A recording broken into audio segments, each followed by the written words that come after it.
میں جو پسندیدہ مضامین ہے اسے جمع کر لینا. تو یہ کئی ہیں وہاں شاہ رسول اللہ صاحب کی جان سے زیادہ اس کو محبوب سمجھتے تھے وہ بیاض کو. وہ ہم لوگ کے ہاتھ میں ہے بوسیدہ ہوئے تھے لیکن ہر وقت بیاض کہتے رہتے تھے. تو اب یہ بھی ہم لوگ بیاض ہے.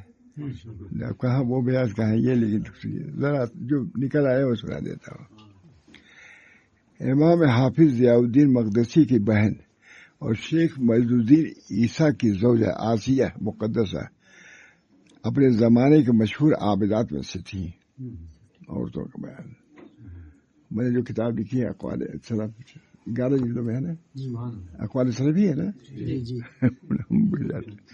11 جلدوں میں. اس میں عورتوں کا ذکر بھی بہت کیا ہے میں نے کہا یہ خالی کیوں رہا ہے. اور وہ بھی عابدات میں سے تھی. بہت سی عورتیں عابدات, بہت سی عورتوں کی خانقاہیں چلتی تھی جن میں مرد حاضر ہوتے تھے. اب تو سب چیزوں کا وجود ہی ختم ہے, مرد ہی نہیں جانتے تو عورتیں کیا جانیں گے. امام حافظ ضیاء الدین مقدسی کی بہن اور شیخ مجد الدین عیسیٰ کی زوجہ آسیہ مقدسہ اپنے زمانے کے مشہور عابدات میں سے تھیں. عابدات واعظات, دین و دیانت اور خیر و صلاح میں بہت آگے تھی. عورتیں خوش آتی ہیں, میں سنا دیتا ہوں کبھی کبھی.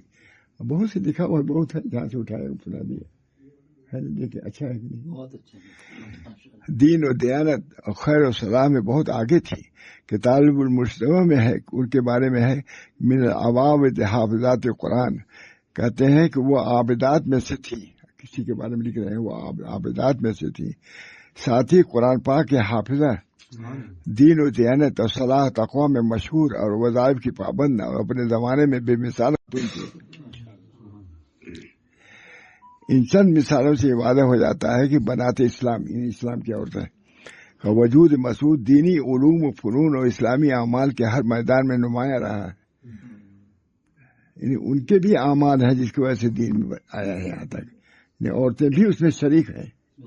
عورتوں کا نام کہیں آتا ہے کہیں نہیں. اسے بڑے لوگ, میری بات تھوڑی نہیں ہے. اور ان چند مثالوں سے واضح ہو جاتا ہے کہ بنات اسلام کا وجود مسعود دینی علوم و فنون اور اسلامی اعمال کے ہر میدان میں نمایاں رہا ہے. عورتوں کا کام بھی نمایاں رہا ہے, بہت بہت عورتیں. اور اسلامی زندگی کا کوئی گوشہ ان سے خالی نہیں ہے عورتوں کے. حتیٰ کہ زہد و تصوف اور خانقاہی زندگی میں بھی ان کی ذات بڑی پرکشش نظر آ رہی ہے. عورتیں بھی خانقاہوں میں جاتی تھیں اور ذکر و شکر کر کے اجازت یافتہ ہوتی تھی, پھر وہ خود خانقاہیں جاری کرتی تھی. مرد ہی نہیں جانتے خانقاہ عورتیں کیا کریں گے. سب ان چیزوں کو خام خالو سمجھتے ہیں. اسی سے کام ہوا حضرت تھانوی وغیرہ کی خانقاہ. حتیٰ کہ زہد و تصوف اور خانقاہی زندگی میں بھی ان کی ذات بڑی پرکشش نظر آتی ہے, اور اس میں انہوں نے عورتوں کے ساتھ مردوں کی بھی خدمت کی ہے. یعنی مرد بھی مرید ہوئے ہیں, عورتوں خانقاہ میں رہے ہیں, ذکر و شکر کیا ہے اور اللہ سے نسبت تعلق پیدا کیا ہے. اس کے بعد اب دوسری بات ہے آگے, اہل قرآن اہل اللہ, یہ بھی خاص عنوان ہے. اہل قرآن اہل اللہ, ان کو کوئی ولی سمجھتا ہی نہیں. اہل قرآن جو قرآن کو جنہوں نے اپنے سینے میں رکھا ہے وہ بھی اللہ کے ولی ہے. ان انس رضی اللہ تعالی عنہ قال قال صلی اللہ علیہ وسلم ان اللہ اہلین من الناس, اللہ کے کچھ بندے ہیں, اللہ کے لوگوں میں کچھ خاص بندے ہیں. قالوا من ہم یا رسول اللہ, وہ کون لوگ جو خاص لوگ ہیں؟ ہم اہل اللہ و خاصتہ یا رسول اللہ. قال اہل القرآن, اللہ کے خاص بندے اہل قرآن جو تلاوت کرتے ہیں, ذکر کرتے ہیں, قرآن کو سیکھتے ہیں. ہم اہل اللہ, ہم اہل اللہ وہ خاصتہ, ان کے خواص ہیں جو قرآن کو پڑھتے ہیں پڑھاتے ہیں. معمولی نہیں ہے حفظ کرنا, کام کرنا اور قاری ہے, معمولی کام نہیں, بہت بڑا کام ہے, بہت بڑا کام ہے. ہم اہل اللہ و خاصتہ اخذ الحاکم فی المستدرک حضرت صحیح کتاب الفضائل.